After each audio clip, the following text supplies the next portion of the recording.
Welcome to the Revenue Builders Podcast with John McMahon and John Kaplan. This podcast is brought to you by Force Management. Force's solutions help companies meet the revenue goals that drive funding and higher valuations. Today, a segment from our conversation with Jane Thompson. She is an expert at selling into strategic accounts. She's currently at BigPanda. I think the key is honing in on what's important, right? You can go all over the map and read 10Ks and there's so much data now. I look for interviews with the key executives. You look for key pieces of information that you can leverage to say, am I the right fit? Is this the right fit? Does our solution provide value for what this person's talking about in the media? And so I think it's really finding not the standard stuff. Anyone can go read a 10K, although it's important to do that. But go find personal tidbits that helps you build a personal champion in each level of that organization. I like that. And I think So you think about a strategic account, you have to, we say it in everything in selling, is no business issue, no business.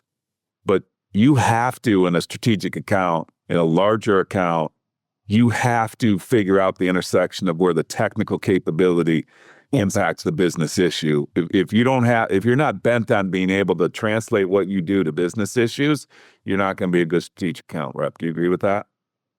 1,000%. The difference between it's a tactical versus a strategic mindset, right? There's a lot of people who can sell something with a very specific ROI.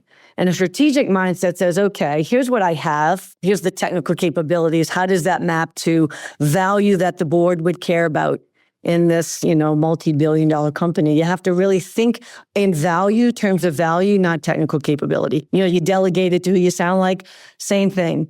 Right, you're gonna navigate a big organization, a strategic account, much more quickly if you can just sell value to what that matters to that person. Like when we do QBRs, I would have my team say, okay, what is the value for the technical director, for the vice president, for the CIO, for the CEO? I want to see each one of those mapped out for me in that account by line of business.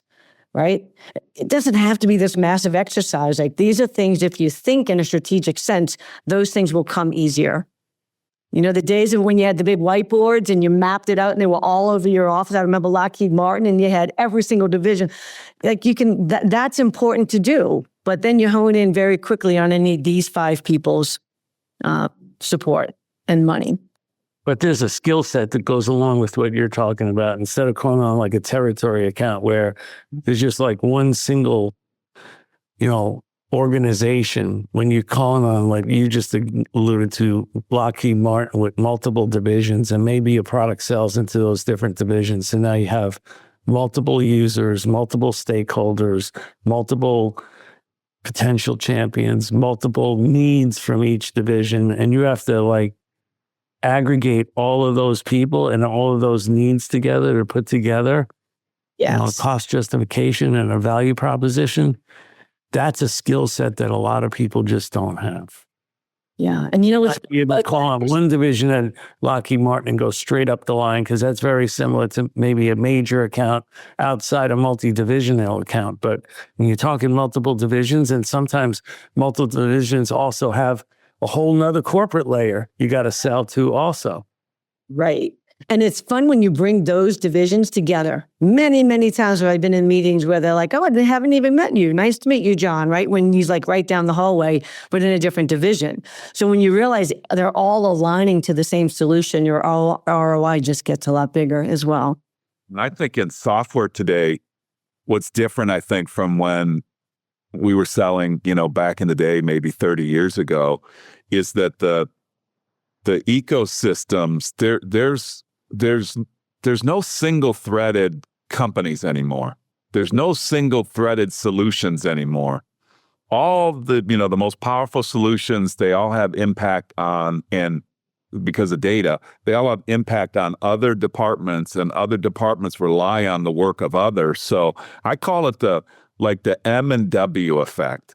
If you're a territory account rep now, and if I look into your accounts and I don't see a clear M, and M would be, I started low, I moved up the organization to the VP level. I moved up to the C level. I got the power base and the understanding to get me to come back down and validate. So it's like moving like an M, as in Mary would move, or a W. I don't care where you start. Then the W is I started high, but I came back low. I got the hall pass to come back low, and I worked my way up. If you don't do that naturally as an account executive, you'll never make it as a strategic account rep. And so let's talk about some of those characteristics. That's one for me.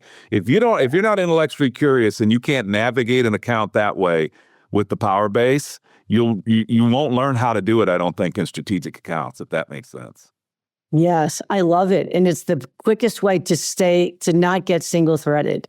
So whenever I tell my team, whenever you get a meeting, get 5 more. Right? At the same day, because you don't want John to tell me you can't go talk to Tim. What you tell John is, John, I also reached out to Tim. I'll let him know how this meeting went. Do you want to join our next meeting? If you make it very transparent and not sneaky, there's a way, a way that you can do this, where you can get high and wide and keep everyone informed fairly succinctly. And it works. It works if you do it right. But it is a talent. This episode is packed with great tips on tackling strategic accounts, selling high and wide. Be sure to catch the whole episode. It's linked in the show notes. Make it a great week.